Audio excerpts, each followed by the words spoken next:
There's one of my favorites that I like to do in the summertime. Like it. In my old Kentucky home, good night. Weep no more, my lady. Oh, weep no more today. We will sing one song for my old Kentucky home, for my old Kentucky home far away.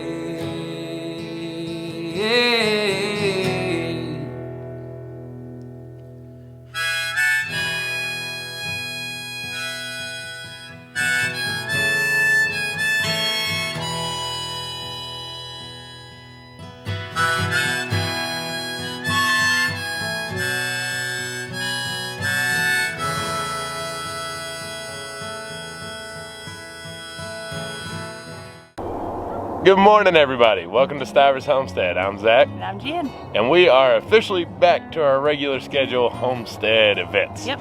So we had our harvest celebration this past weekend. We've recovered. We've got some rest. We had an amazing time. But now it's back to a lot of stuff because a lot of things are going on here around the homestead. A lot of projects. That's right. So we wanted to check in on a couple things, and then we wanted to talk about something that you all can expect starting tomorrow. So hang out to the end to see that. But let's do it. Let's get right at it. So first things first, the garden. We basically just have a few beds that are still making it. Under hoop house number 1 is all of our salad greens. And they are getting huge and beautiful. This is definitely my favorite bed. Gosh, they look good. So we have arugula, cowshoot, romaine, and starfighter up in here. And they're getting big and gorgeous. So I would say, what do you think? Probably in about another couple weeks we'll be able to start clipping and cutting. The hoop houses are doing great. They're keeping all the frost off and they're keeping humidity in and they're growing quickly. Yeah, we basically have had a frost every single night for like the past couple weeks, and you can tell there's not been a single thing that's touched these. And we had a couple questions about the hoop houses in general. You got a big old shadow on you. I think it's me. I got a big head, it'll shade a lot of area. So the hoop house isn't really producing heat. What its main job, well, it does when the sun's out. But at night, its main job is just to keep the frost off the plants. And it's doing that so far. So we might have to adjust as it gets colder because it may even get underneath that. Yeah. But we'll see, we'll adjust when that time comes. Right now though, during the day, it gets nice and toasty up underneath them hoop houses. So you do want to watch that if you have salad greens and different stuff that may bolt if it gets too warm. Make sure to open up that hoop house and let it get some just natural sun. You don't always have to have the hoop house on if you're above freezing and it's a cool temperature crop that you have underneath there. So just an FYI. So during our event, a couple times we had to bring our dogs out back. And it's very sad to say, but our beets and our shallots got dug up by the dogs. It's part of the sacrifice sometimes you have to make. You can't cry over spoiled milk, right? So is it spoiled milk or spilt milk? Spilt milk. Spilt milk. Well, I wouldn't want to cry over spoiled milk either. But the beets and shallots didn't make it. Dang it, Xena. Carrots are still doing great. You can tell that we do not have a hoop house on these yet. They are frost hardy and everything's bounced back just fine.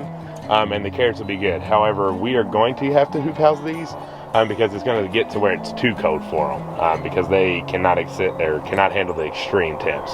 But they are still doing great and getting big. And so is the comfrey, still hanging on. Looking at you sleeping garlic. Yep. Garlic's doing good. Sleeping away. And you'll notice we always talk about burying them.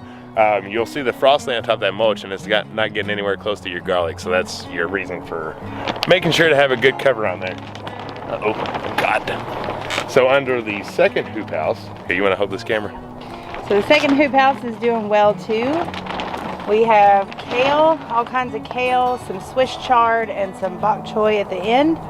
It's all doing good. It's not growing as quickly as the first hoop house, but it's still doing really good. And none of the frost has hurt anything.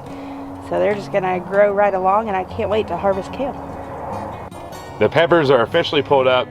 Frost got them, they're gone. We had a great pepper year and this small little bed, but they are gone, and this bed will probably just hang out until next year. Last but not least, our cauliflower and cabbage. So this tilled garden has taken a beating when it comes to either the frost or the dogs running through it. Some of the plants have gotten a little trampled, but as you can tell, we are still looking good for the most part. We've just lost a couple, but everything is getting big, especially our purple cabbage over here. Let me walk through here without stepping on anything. You can see it's getting nice and big. The frost has hit it a little, which is making it not too happy, but they're recovering nicely. They're also a cold hardy plant. Now we're going to do an animal update because some things have changed and are going to change. So Peppy over here is still doing well, and he is about to be moving with the other rabbits to a rabbit tractor, and we're going to show you that in a couple of days, and I'm pretty excited about it. I'm going to build it myself, and he's going to have a whole lot more room. He's going to be with the other rabbits, but not to where he can get to them, and they're all just going to be happy little bunnies. Good morning, girly girls. Good morning. As you can see, the petting zoo is doing well. Everyone is happy. All the goats and chickens and guineas got a lot of loving this weekend when our guests were here. They got loved on and pampered. You can tell somebody was a bottle baby. She still hasn't grown out of it. But the goatee girls are doing good. The Beckies are doing good. Good morning, Becky. How are you? So we have actually had a hawk flying around. Ow. I have a clean shirt on. Thank you. We've had a hawk flying around. It's not out yet. But so far so good. We try to come out and shoo it away. Nobody's been taken or hurt, but we're kind of dealing with that issue a little bit. Yeah, and I'll tell you one thing, that's also a thing the guineas do well at, Yeah. is helping with that issue, plus your goats. So when a hawk circles, it kind of circles like a buzzard, so keep that in mind, and I hope you can hear me amongst the animals. Hi, Elster, Anna. So guineas, they like to jump in the trees, they like to get up high, and they like to make a lot of noise. Sweet girl. So that helps out keeping the hawk not wanting to come over here, because chickens are quiet. So the chickens can be snuck up on, but not the guineas. Also, the hawks are seeing these big goats roaming around with the chickens, and that helps as well. So I'm not saying it's perfect, and I'm not saying a hawk wouldn't get them, but having the noise of the guineas and the height and the bigness of the goats does help make that hawk second guess. So just kind of keep that in mind on another benefit of having a petting zoo style like this with a mix of animals. If we just had chickens in here, I guarantee we would have already lost a couple because of these hawks. Elsa. Elsa. Elsa. Hi.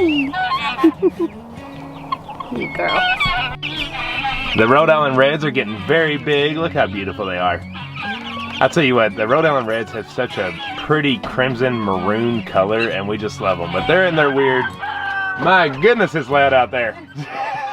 They have a very pretty color to them, and they're in their weird teenage years right now, so they look a little goofy. But everybody's done good out here in our little old duck pen, and everyone's getting used to them that are outside. Let me flip you around. So when we do things, my head's stuck in the hole, that's why I look weird. But this is what I deal with. Look, would y'all get out? You nosy son of a gun. Nosiest goats in the world. On my back, hanging out while I'm trying to get a shot. Doing good? Goodness. It's like I don't know if you're working out, exercising, or what. Right. You just walk in here with everybody jumping on you, having to talk over the guineas and T-Bird. We hear you. Look at those black lace Wyandottes. Aren't they gorgeous? The Pretty. girls are getting big. They're full size with the other girls now. Yep. They're just so beautiful. Salt. And they're so calm. Get that salt and pepper look. What you done? I'm letting them eat some leaves so they leave me alone for a minute while we're in here. They love leaves. That's their little chips. Have you noticed Elsa's getting a little brown under her neck? Is she? Her black's not a solid coat no more. She's getting a little color added to her, aren't you, girl? Is that good leaves? Oh, hey T-Bird. That was a weird noise. I think he's So growling at me. T-Bird if y'all caught some of the other videos, T-Bird never bothers me, but he is not the biggest fan of Jen and Ray Ray. No, he hates it. So Jen's got to watch her back the whole time we're in here. But I told her one decent kick, he'll understand. Yeah, I do have boots though, so they're good kicking shoes if he comes after me. Hey, Anna. Let's get out of here. My goodness. Filthy. Right. Okay, so we're gonna go check out the boys. Jen's over here trying to catch a chicken. Mister. And before we go check the boys, I want to show you something that I did yesterday. So let's go ahead and clip to that. So today, my job was to move the goats.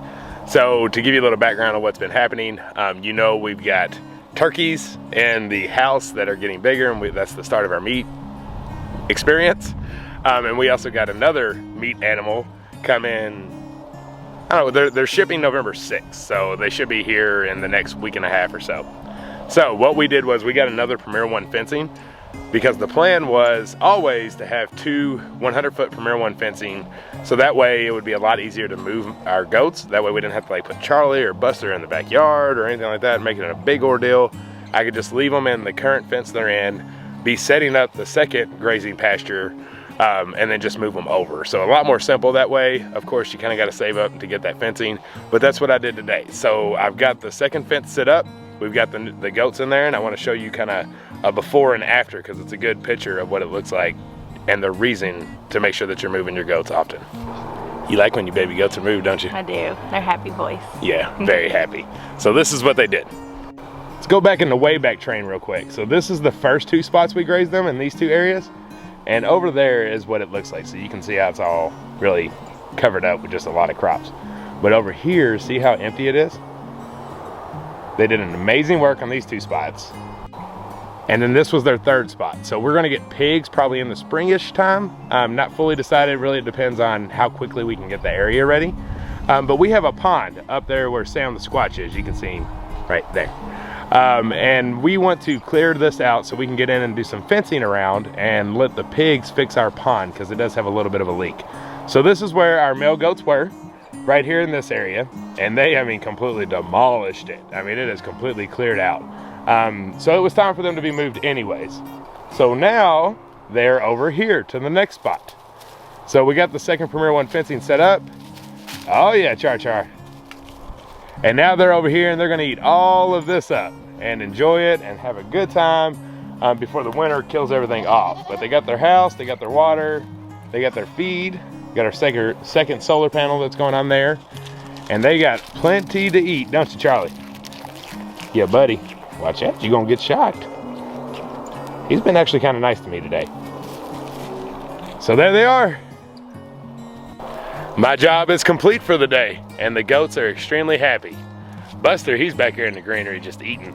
Charlie, he's got to make sure I'm not getting too close to his area, because he gets a little feisty with me. But we're working on our relationship. So I'm happy, the wife's happy, the goats are happy, and it looks like it's about 8 o'clock at night, but it's really only like 4:30. This weather change, or this time changes, is something to get used to. But there they are, goats are happy. Okay, so everybody's happy. We did a lot of work. We didn't force you all, make you go through watching us actually move the fence or add a new fence again. If you're interested in that, we have like 5 videos, don't we, of moving this Premier One fencing. So we'll try to link one of those on the end screen, so when this ends, it should pop up if you're interested in seeing that. But y'all saw how green it was in there. Look at it now. I won't believe it. Look at this. This is what, 2 days? Yeah. We did that 2 days ago. Monday.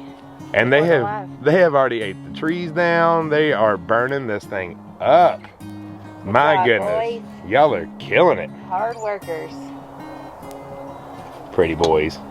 Me and Charlie are trying to get better. He's getting better. And when I moved him, I let him kind of lead, and I was just rubbing him. I took the muskin and just handled it, and he was actually being a pretty good boy. Now he's gonna show off though.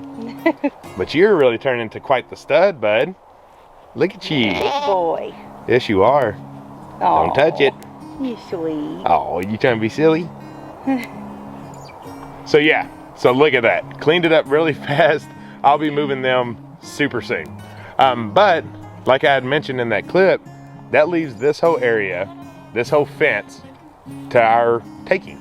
So we're gonna use this for our meat chickens and our meat turkeys. It will not stay in this spot. We're gonna move them somewhere else.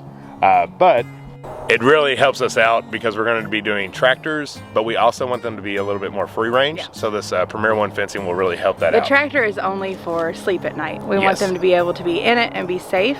But during the day, the tractor is not going to be moved. They're going to be free range within the Premier One fence. Yep. We feel really strongly about that. Did he? Yeah. We feel really strongly about that. We don't want them cooped up. For the short time that they are with us, we want them to have the best life possible.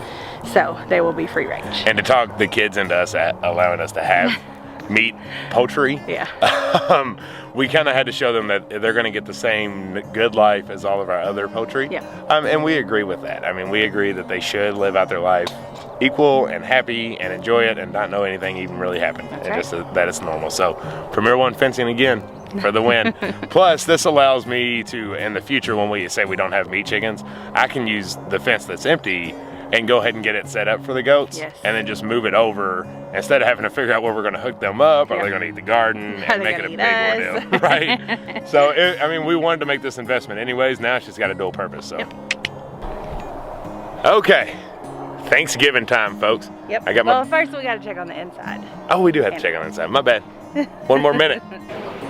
First of all, does anybody else's husband make it 95 degrees in their house with their wood stove every day? Because I'm roasting. Listen, y'all, if I lose the heat, I'm not able to enjoy winter because it's so hot in here. If you lose the heat, it's hard to get back, okay? So I'm just keeping it nice and toasty. All right, so we have got 7 broad-breasted white turkeys. They're doing great. We have not lost any since Saturday. I believe, yeah, it was Saturday. So I think we're out of the woods now. They're great. We're just checking for pasty butt and things like that, but so far so good. They're very friendly. They're very goofy to watch. They're not like other chickens, and they just kind of chill and hang out, and they're just really good tempered. So I'm pretty excited about the breed that we got, and in a few weeks they'll be going out in the chicken tractor.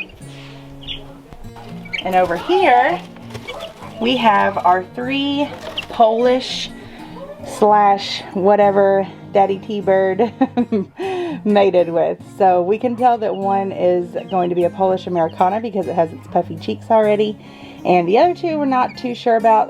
Polish something, so we'll see.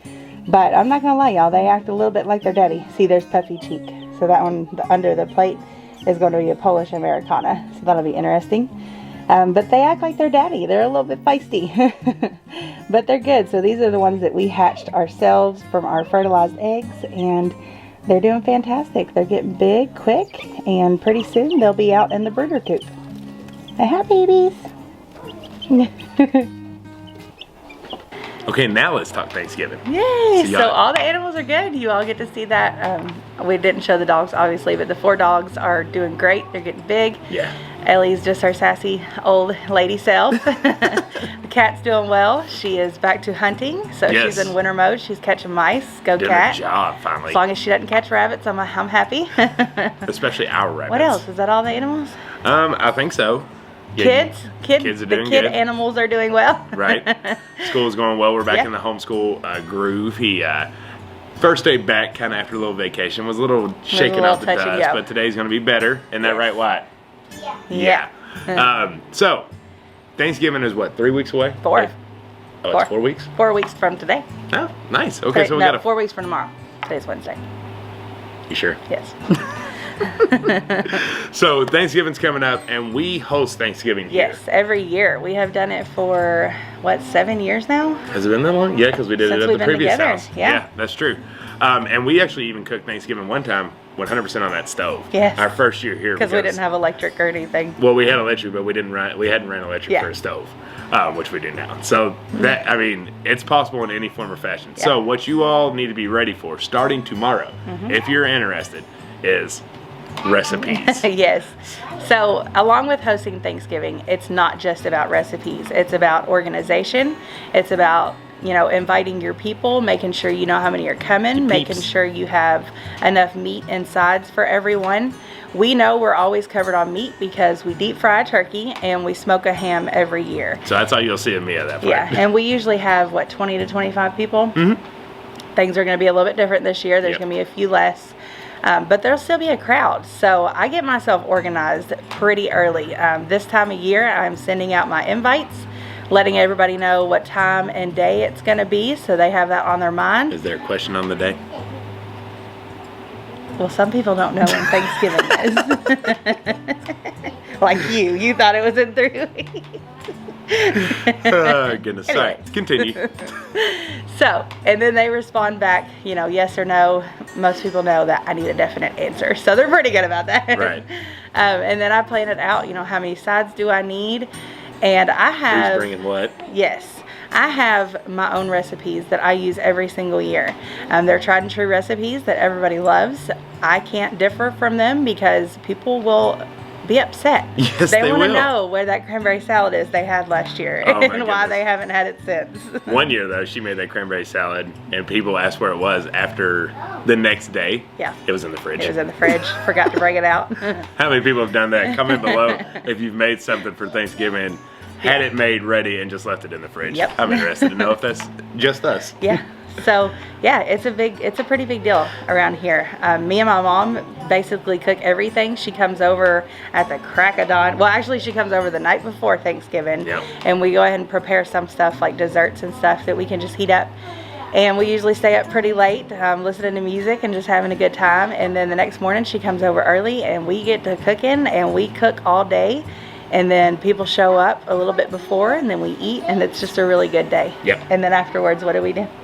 We watch Christmas Vacation. Yes, we do. Yes, we do. Every year. Every single year we watch Christmas Vacation. When all of our bellies are extremely full, the kids are winding down, we sit around in our living room and we watch Christmas Vacation to kick off the Christmas year. So that's enough about Christmas movies. What you got for them? So to keep myself organized this time of year, because we host Christmas too. We usually do either Christmas breakfast or Christmas dinner, sometimes both. I got a tool when we got married. Somebody gave it to me, and it has been my best friends ever since. So I have a binder. It's called Recipes to Treasure. I'm gonna try to find a link to it and be able to link it for y'all. But the idea of it is to collect your favorite recipes and put them in here and sort of make your own recipe book. Cookbook, I guess you could say. Which we're hoping we can fill this thing up and then eventually make a recipe cookbook to share. Yeah, so it's got a lot of my favorite stuff in it. Some is Thanksgiving, some is summertime. It has different tabs. Yeah, so show them how it's tabbed out here. Hang on. So you've got tabs for appetizers, beverages, breakfast, pasta and rice, salads. There's one of my favorites that I like to do in the summertime. Like it. My cucumber and vinegar salad. Poultry, which this recipe you can tell is very well loved. I think I wrote down this recipe when I was in high school, and I put it in. It has these little sheet protectors, which you can always add more, but it comes with some. And you can put all your recipes in there and keep them safe. You can write on the pages like this. That's my chicken and dumplings that I want to make. I was wanting to make that today, but you've got meats, seafood, vegetables, desserts. Cake batter fudge is one of my favorites. Looks like somebody got ripping on the tabs there on you. Called dogs.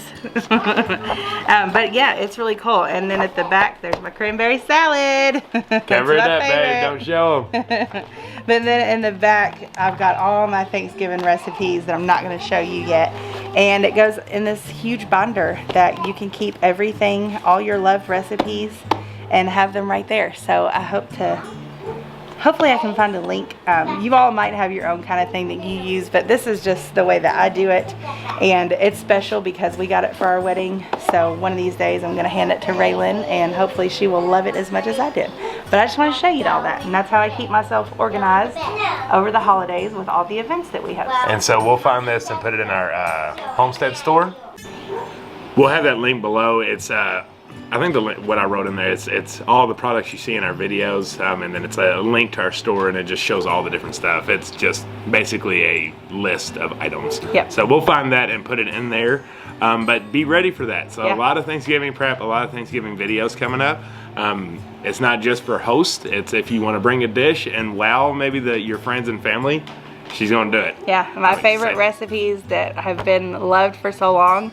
I haven't really been able to share because I didn't have anyone to share them with, and now I have you all, and I'm so excited to just get them out there, and you know, hopefully one day they'll officially be in a cookbook, but in the meantime I get to share them with you, and hopefully you share them with your family. Right, so what you can do on your own channel if you do want to save these, you don't have to be a creator to have a playlist. So you can create like kind of like Pinterest. If you're a Pinterest fanatic, you can create a playlist and say like Thanksgiving recipes, and you can save your favorite videos into your own playlist. So when you're ready to cook, they'll all be right there and ready for you. So that's easy. Anyone that has YouTube can do that.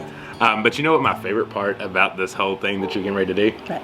I get to eat Thanksgiving meals before Thanksgiving. Yeah. Because somebody's got to eat them, right? You'll be tired of them by the time. No, I will not. You can't get tired of Thanksgivings plus the leftovers, right? Yeah. All right, y'all. But we're back, normal schedule. Everything's getting back to normal. We'll be pumping out more videos. Yep. So just this week, you've got, of course, this one. But we're going to be doing some Thanksgiving recipes. Jenn's gonna take her hand at a rabbit tractor. This has nothing to do with Probably me. be very entertaining. This has nothing to do with me not wanting to do that, so I don't want people to think that. This is her wanting to do it herself. So I'm gonna sit back and assist and maybe prop my feet up and watch. Nah, kidding aside. He'll be helping. Yes, I don't will. know what I'm doing. But kidding aside, she's also gonna show that, you know, we have so many people that say, I don't have a spouse or I don't have this or that. You can do all these things too, and she's gonna prove that to you. But a lot of stuff happening. We love you all. Hope you enjoyed the Homestead update. Hope you're excited about the Thanksgiving recipes and planning that's coming up. I think that's it. That's it. We love you. Until the next one. Bye. Bye.